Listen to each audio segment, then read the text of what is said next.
once you were doing it, like up there, all of us people in our suits are sitting there staring at you. Was it different than you had imagined? And if yes, would that give you any advice for helping people prepare? Like expectations not matching reality or what have you?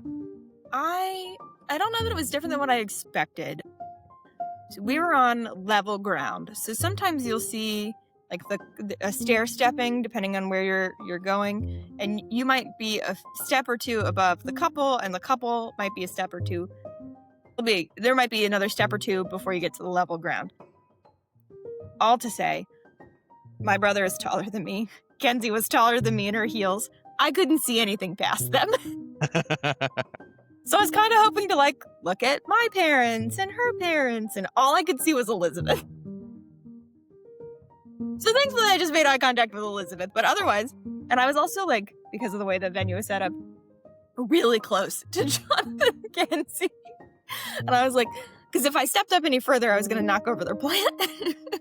It was a very intimate setting, which I appreciated, and I think a lot of people appreciated. Yes.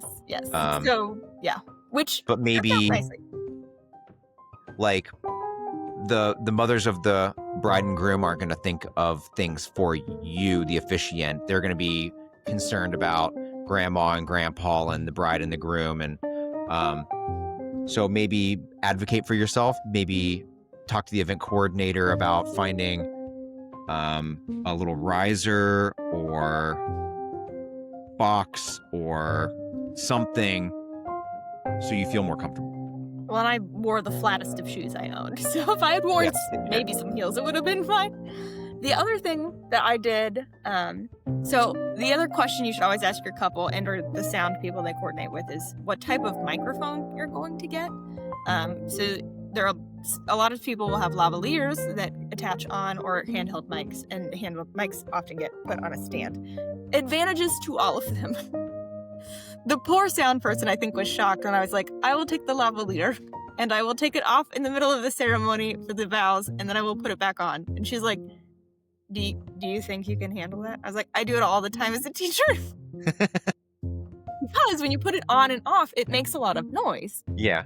So if you're going to do something like that, first off, you should tell your sound person so they can maybe make it a little quiet when you're doing that.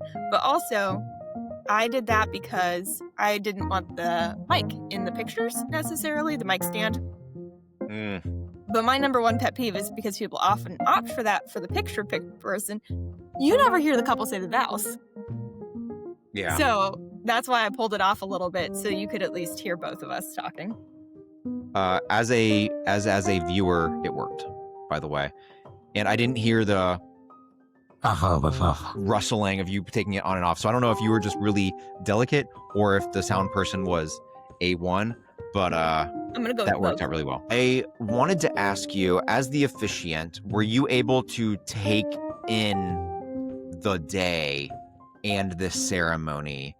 Like, I don't know if I would be able to. I'd be so like almost like tunnel vision of can't fuck this up kind of a thing. So were you able to get a sense of the day and appreciate it in that way? We showed up 3 hours before the ceremony, so I had a beer with my brother.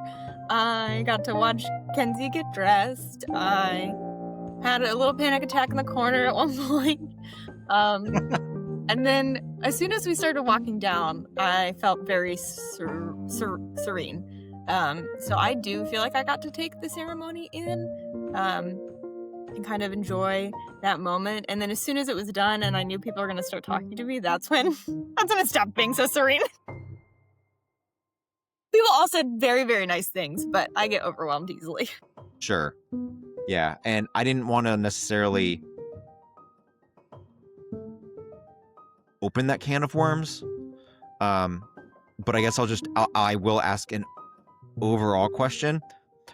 When dealing with feedback, do you have any advice for people, or is it just a smile and nod? I think you should take whatever approach feels authentic to you. I think we always think about, like, how am I supposed to respond in this moment? And you're supposed to respond by how you feel. So I do have a tendency to smile and nod. There was kind of a funny moment at the wedding. I had the couple sign their fake wedding license in the middle of the ceremony, and I gave it to them to take pictures. And later, one of the other family members found it at the grass, and they were like, "Are you missing some paperwork?" And I was like, "I don't know what you're talking about," because literally I didn't. They walked me over, and they were trying to kind of rib me and tease me, and I was just kind of like, no, you're wrong, and here's why." And so I think, I didn't hold my ground as much as I would love to, but to each their own, right? You respond authentically in the moment. I guess maybe that's another piece of advice in general for people. Make copies. Have extras, just in case. Yeah, but there's only one legal one that gets mailed in. Yeah. But if you upgrade for the really fancy wedding package, they'll send you ceremonial wedding licenses that look pretty that you can sign in the middle of the ceremony. Nice. If you are looking to create a business out of this or do this, the way that I created the intro, you have your little welcome people to celebrate the couple. I took a moment to kind of do a meditation where we talked about, can you feel the sunshine and take in the nice breeze and kind of really set the tone of we're gonna slow down, we're gonna take in the moment. Made Jonathan and Kenzie face their people and lock in that moment that way. Look at it and make a memory. Yeah. And then you tell stories, right? So then at that point, I told a story about the couple, and because I knew them well, I had lots of options to pick from. And so if you don't, when you're talking to the couple, ask them when they decided they were that they were each other's person for life, or when they first met each other's parents, or those kinds of big moments in a thing, so you can kind of talk about their retelling of it, right? So you can kind of make it a little more personal. Nice.